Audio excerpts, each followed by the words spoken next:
চট্টগ্রাম মহানগর দায়রা জজ আদালতের বারান্দা থেকে 1911টি মামলার নথি গায়েব হয়ে গেছে। এ ঘটনায় গতকাল রবিবার নগরের কোতোয়ালি থানায় জিডি করেছেন ওই আদালতের পিপি মফিজুল হক ভূঁইয়া।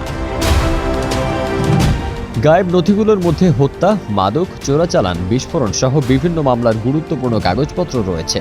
বিচারিক কাজের জন্য এসব নথি খুবই গুরুত্বপূর্ণ এবং এসব নথি না থাকলে আসামির বিরুদ্ধে অপরাধ প্রমাণ করা কঠিন হবে বলে অভিমত আইনজীবীদের।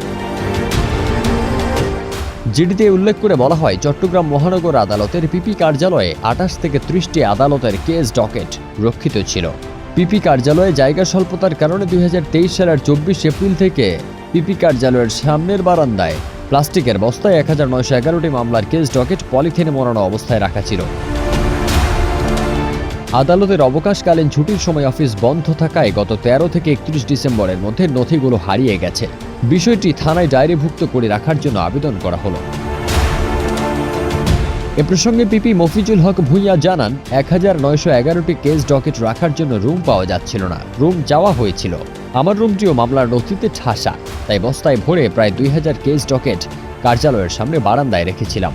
নথিগুলো হারানোর বিষয়টি নিয়ে তদন্ত চলছে বলে জানিয়েছেন নগরের কোতোয়ালি থানার ভারপ্রাপ্ত কর্মকর্তা আব্দুল করিম। আদালতের বারান্দা থেকে একসাথে এতগুলো মামলার নথি হারিয়ে যাওয়ার ঘটনায় হতবাক আইনজীবীরাও। ঘটনার সুষ্ঠু তদন্তের দাবি জানিয়ে চট্টগ্রাম জেলা আইনজীবী সমিতির সভাপতি নাজিম উদ্দিন চৌধুরী বলেন, আদালতের মতো গুরুত্বপূর্ণ স্থান থেকে মামলার নথি হারিয়ে যাওয়ার ঘটনা ছোটখাটো বিষয় নয়। এগুলো গায়েব করার পেছনে কে বা কারা জড়িত তা বের করতে হবে। আসামিরা মামলা থেকে সুবিধা নেওয়ার জন্য এই কাজ করতে পারেন। পারদিন সানি, দেশ রূপান্তর।